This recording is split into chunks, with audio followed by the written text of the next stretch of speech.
If Moshe Rabbeinu made mistakes, how can it be that the Rebbe didn't? I understand that this is a follow-up to a question that I was asked earlier about whether a Rebbe could make a mistake. And I answered no, and I of course did not make that answer up. This is an answer which the Rebbe gave to people who asked him that question. Now let me qualify it a little bit and explain perhaps a little bit more philosophically the issue.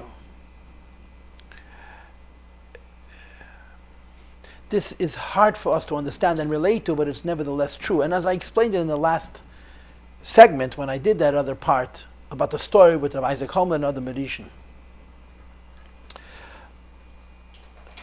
every creation is fallible. The way Hashem created things, they're limited. And they're not perfect.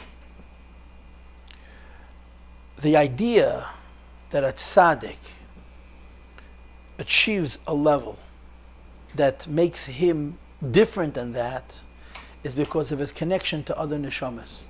In other words, if you will, you could say almost that there's two ideas. There is the person, the Rebbe, and there is the Rebbe, the Rebbe.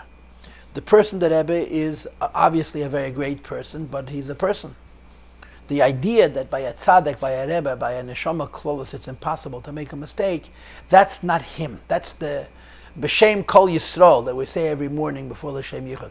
That's the koyach that he has from the klal. And the klal, the collective of Jewish souls, is godliness. And the collective of Jewish souls, which is godliness, is perfect. And this is the concept of a tzaddik, of a Rebbe, of a neshama klolus, specifically after he becomes a Rebbe, as opposed to before. That this idea of being, so to speak, infallible is a koyach that's not from himself. It's a koyach that has to do with the klal, has to do with the people to whom he's connected, and ultimately he's connected to all the neshamas of his generation.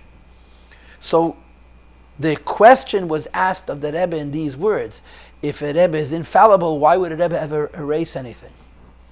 And of course we know, and we've seen in the Rebbe's own writings and by all the Rabbeim, that they would write and correct and write and correct and rewrite. By the Alter Rebbe, you know this, by the Tzemach Tzedek. I think I saw someplace from Chassidim that the Tzemach Tzedek said the Mittel Rebbe is given a Kasver Rebbe. The Mittel Rebbe was the Tzemach Tzedek's father-in-law, an uncle.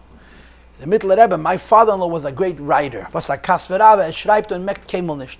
The Mittel Rebbe never erased anything. This is the way the word goes. But we know from the Rabbeim that they would write and they would erase and they would rewrite, and so on. So somebody once asked this question of the Rebbe: if they're infallible, why do they have to erase? And the answer that he gave is, it's not a question of a mistake, but there's no limits to growth. No matter what level a person is on, they can be on a level above. And when you talk about the mistakes that Moshe Rabbeinu made, in quotations, and you should know, when you learn Mamari Chassidus, the person that they use the word tos for is Yitzchak. Yitzchak made a mistake about his assessment of Esav and Yaakov. They use specifically the word ta'ah. He made a mistake. When you're talking about tzaddikim of this caliber, it's a different kind of a mistake than a mistake that you make or I make. Because when you and I make a mistake, it's an error. In other words, we didn't want to do it. When we did it, it was based on a fault or based on a flaw. When somebody does something wrong, and of course later regrets it, it's not the meaning that they later regretted it because they discovered later on that it was wrong. It's that when they did it, it was wrong. They either were not paying attention or they were misinformed. But a mistake means that when it was done, it was wrong. By a tzaddik, the concept of a mistake is that there's a higher truth. What they're doing is also true. And there's a higher truth.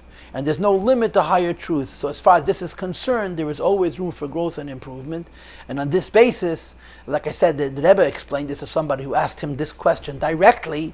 This is why a Rebbe erases and rewrites. And the same is true, the mistakes in quotations that we find in Torah about Moshe Rabbeinu, like Chazal say, Bo l'klal kas, Bo l'klal tos. He got angry, so he made a mistake, and you have so many special sichas of the Rebbe where the Rebbe explains the nature of the so-called mistakes of Moshe Rabbeinu, that they were not mistakes at all. In other words, certainly Moshe Rabbeinu would discover later that he should have done something different. But at the time that he did what he did, it was the correct thing to do based on what he knew at that particular time under those particular circumstances.